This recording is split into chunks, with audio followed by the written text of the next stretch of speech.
To the point programme में एक बार फिर से आपका स्वागत है। आज का हमारा विषय है प्रधानमंत्री अनुसूचित जाति अभ्युदय योजना। सबसे पहले देखते हैं ये चर्चा में क्यों है।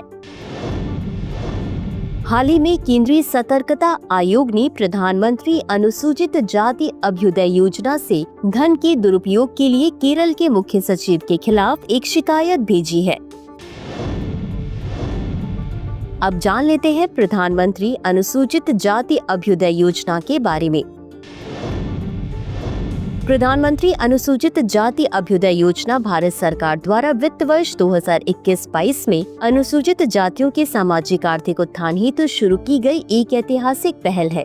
यह योजना 3 पूर्ववर्ती केंद्र प्रायोजित योजनाओं प्रधानमंत्री आदर्श ग्राम योजना, अनुसूचित जाति उपयोजना के लिए विशेष केंद्रीय सहायता और बाबू जगजीवन राम छात्रावास योजना को मिलाकर बनाई गई है। इस योजना को सामाजिक न्याय और अधिकारिता मंत्रालय द्वारा क्रियान्वित किया जाता है, जिसका उद्देश्य अनुसूचित जाति बहुल क्षेत्रों में गरीबी को कम करना, शिक्षा के अवसरों को बढ़ाना और बुनियादी ढांचे में सुधार करना है। यह योजना 100% केंद्र सरकार द्वारा वित्त पोषित है। हालांकि राज्य या केंद्र शासित प्रदेश अतिरिक्त धनराशि प्रदान कर सकते हैं।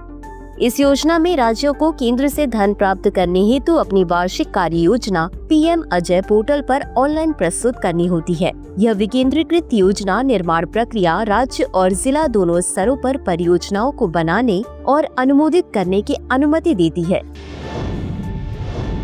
अब देख लेते हैं योजना के लिए पात्रता मानदंड क्या है। पीएम अजय का लक्ष्य गरीबी रेखा से नीचे रहने वाले अनुसूचित जाति के व्यक्ति हैं, जो विभिन्न आय अर्जक योजनाओं और कौशल विकास कार्यक्रमों के तहत लाभ के लिए पात्र हैं। जिन गांवों में 50% या उससे अधिक अनुसूचित जाति की आबादी है, वे बुनियादी ढांचे के विकास के लिए अनुदान के पात्र हैं। बता दें कि गरीबी रेखा से नीचे रहने वाले अनुसूचित जाति परिवारों के चयन के लिए दिशा निर्देश ग्रामीण विकास मंत्रालय द्वारा स्थापित प्रक्रियाओं पर आधारित है। पीएम अजय के प्रमुख घटक। आदर्श ग्राम विकास। यह घटक अनुसूचित जाति बहुल गांवों को आदर्श ग्राम मॉडल विलेज में परिवर्तित करने पर केंद्रित है, जिससे बुनियादी ढांचे की खामियों को दूर किया जाता है। सामाजिक आर्थिक परियोजनाओं के लिए अनुदान सहायता। इसमें जिला या राज्य स्तर की परियोजनाओं के लिए वित्तीय सहायता प्रदान की जाती है, जो अनुसूचित जातियों की सामाजिक आर्थिक स्थिति सुधारने पर केंद्रित होती है। छात्रावासों का निर्माण। इसके अंतर्गत केंद्र या राज्य या केंद्र शासित सरकारों द्वारा वित्त पोषित उच्च शिक्षण संस्थानों और विद्यालयों में छात्रावासों के निर्माण हेतु वित्तीय सहायता प्रदान की जाती है। निगरानी और मूल्यांकन। यह योजना प्रशासनिक व्यय के लिए कुल धनराशि का 5% तक आवंटित करती है, जिसमें केंद्रीकृत प्रबंधन सूचना प्रणाली का विकास, तकनीकी सहायता के लिए संस्थानों को नियुक्त करना और सामाजिक लेखा परीक्षा आयोजित करना शामिल है। निष्कर्ष। पीएम अजय भारत में अनुसूचित जातियों के सामाजिक आर्थिक सशक्तिकरण को सुनिश्चित करने में एक महत्वपूर्ण कदम है।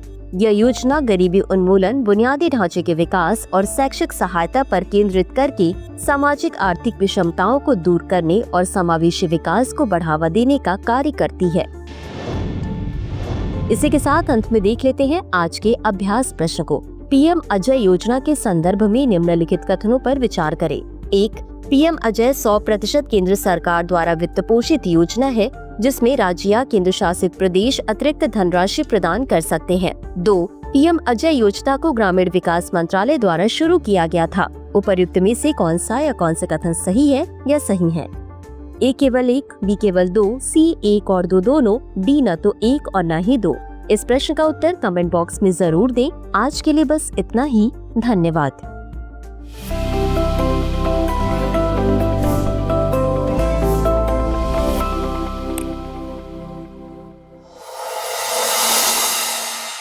डियर व्यूअर्स, अपने एग्जाम की तैयारी को और बेहतर करने के लिए हमारे चैनल को लाइक, शेयर और सब्सक्राइब करना न भूलें।